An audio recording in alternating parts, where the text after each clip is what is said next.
Hey y'all, my name is Sloan. Welcome to my channel. If you don't know my story, I was adopted at birth, raised in privilege, spiraled into addiction, and ultimately ended up homeless and on the streets. If this is your first time here, I'm so glad to have you. If you're returning, thanks for coming back. And much love to my subscribers because y'all put a little extra pep in my step. So today's video was wow, I didn't even think I'd have to be making this. I had all sorts of stuff planned. I finally invested in some pretty snazzy editing software, so from here on out, videos will be edited, but I felt like I owed it both to myself and to you guys to just have something completely unedited, unfiltered, raw, just me talking to you about what happened to me last week and the trauma I endured.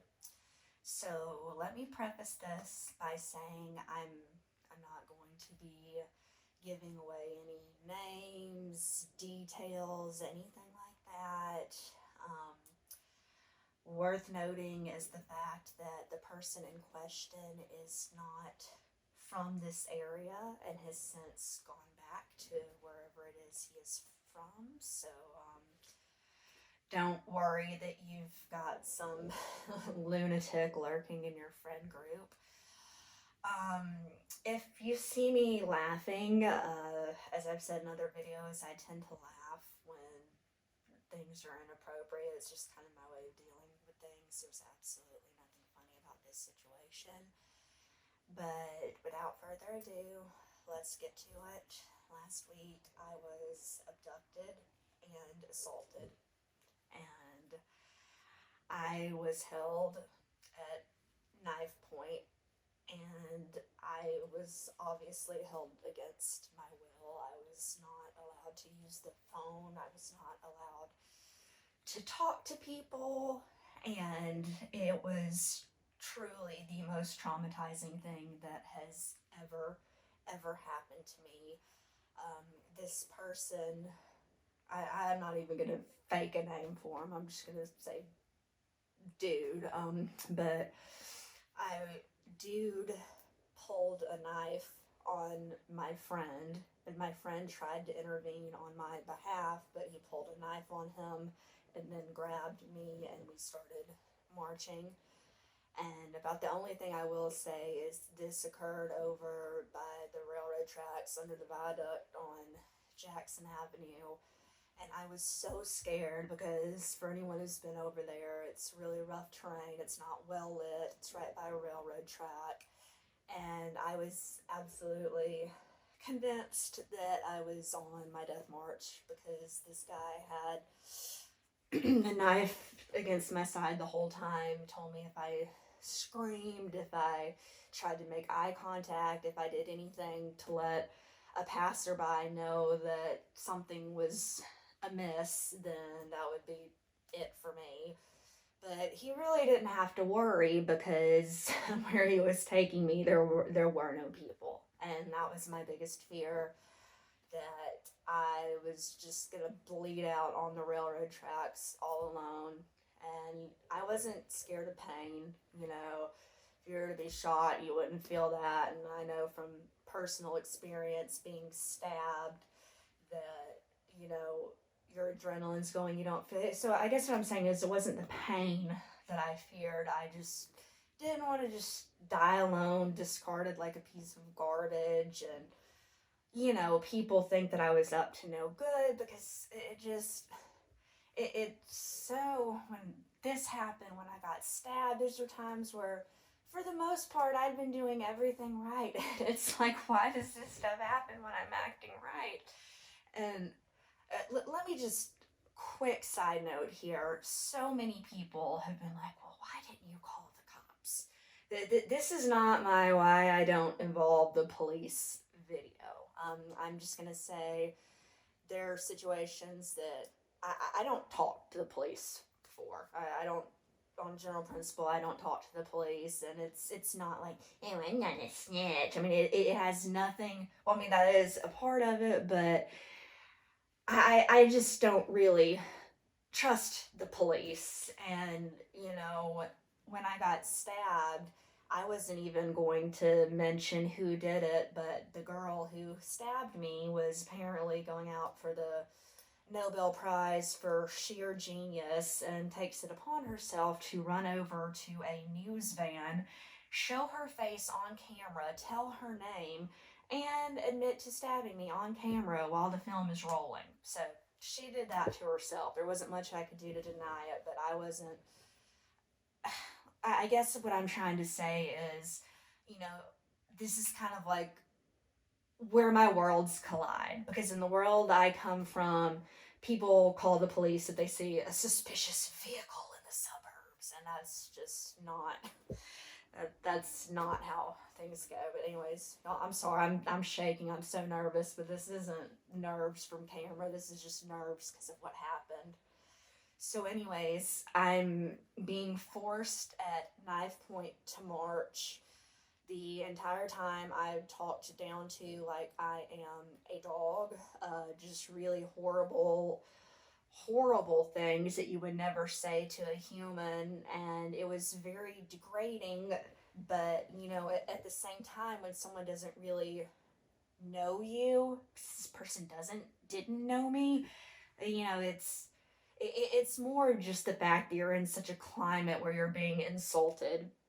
And so he's marching me down the railroad tracks, and my shoe breaks because he's making me go so fast. He tells me if I slow down, he's gonna kill me. I was kind of walking like this, trying to stay up, and then he told me to stop doing that stupid arm thing, or he was gonna kill me. And then my shoe breaks, so he forces me to go barefoot, and I'm not going to show you on camera, but I'm slipping and sliding, and I've got cuts all over my hands, feet, arms, legs, blisters, bruises. I've got so much gravel embedded in my skin. It was painful, and then I was allowed to put the shoes back on, but it was still hard to walk, and I kept tripping, and anytime I tripped, he would shove me, and then he was pulling me by my hair and yanking me, and then he'd push me, and then he would grab me by my arms, and he was holding the knife on my fingers and saying that he's gonna chop off all my fingers. And I was just petrified, and y'all, I was literally so scared because he's telling me this whole time that this is just my march to where he is actually going to execute me, and that is the term he used, execute me. And I would like to say somebody could steal $20 million from me, and I would not treat them the way this person treated me. But I I did nothing wrong.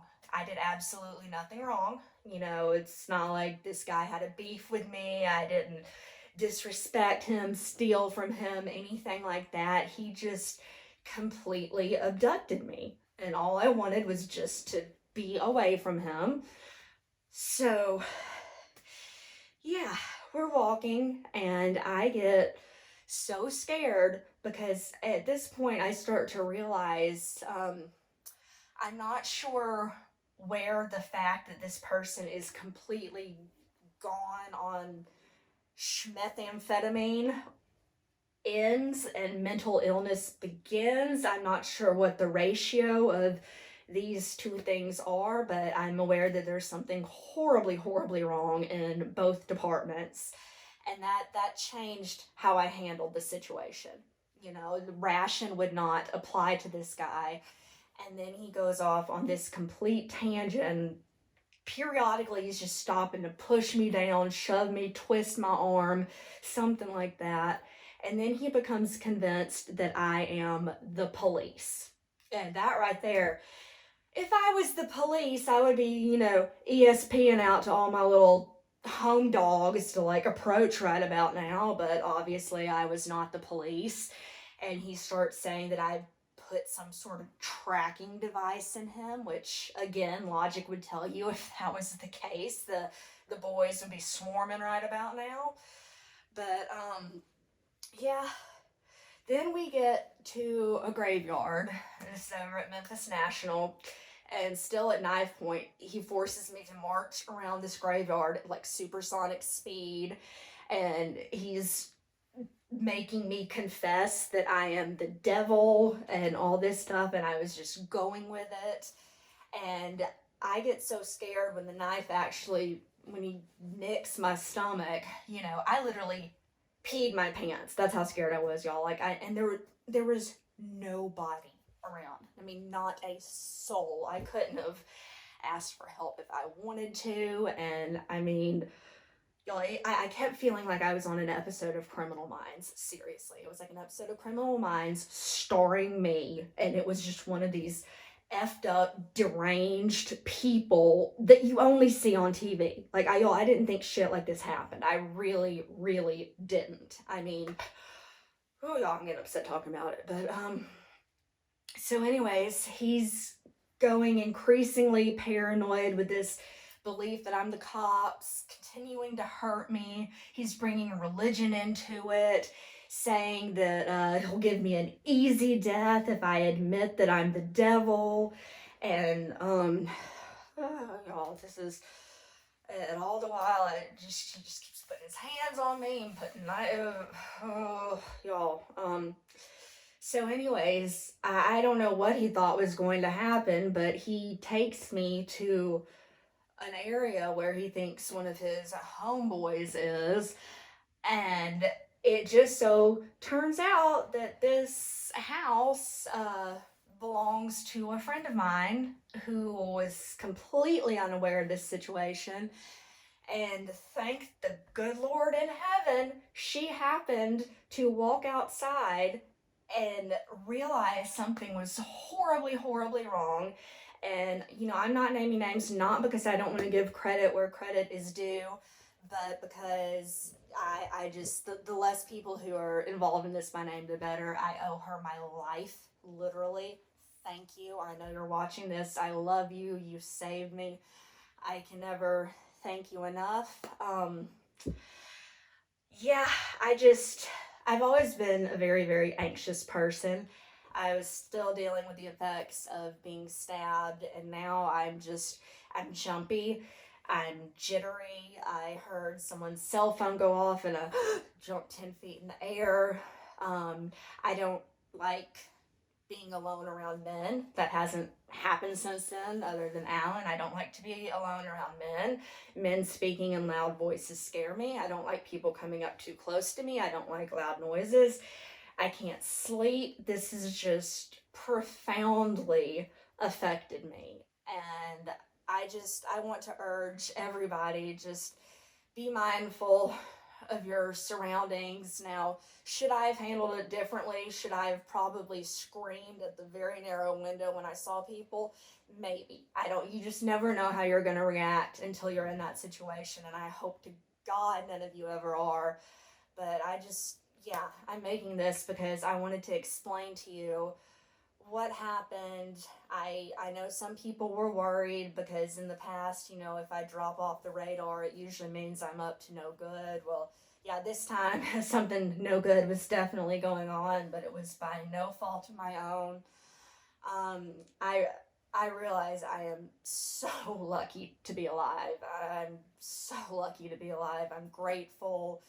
And if there's any upside to this, I have definitely learned, well, I've learned some lessons that I can't say here, but one thing that is good out of all of this is I'm terrified. I'm absolutely terrified. I'm constantly looking over my shoulder.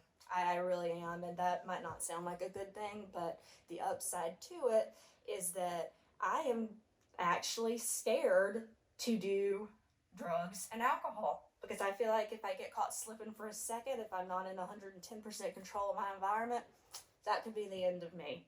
So if there is an upside, that's it. Yeah, I'm a mess. I'm gonna go on and end this now. I'm probably gonna put out the much more lighthearted video that I did have planned for this week still. I feel bad saying like this video, but if you subscribe, thank you so much. I put out a video once every other week, sometimes more depending on the week. You can like it if you want to. Hit that subscribe button down below if you want to hear more of my stories. They're not all this crazy and tragic, thank God. But yeah, on that note, thank you for watching, and I will see you guys next time. Peace and love, y'all. Stay safe out there.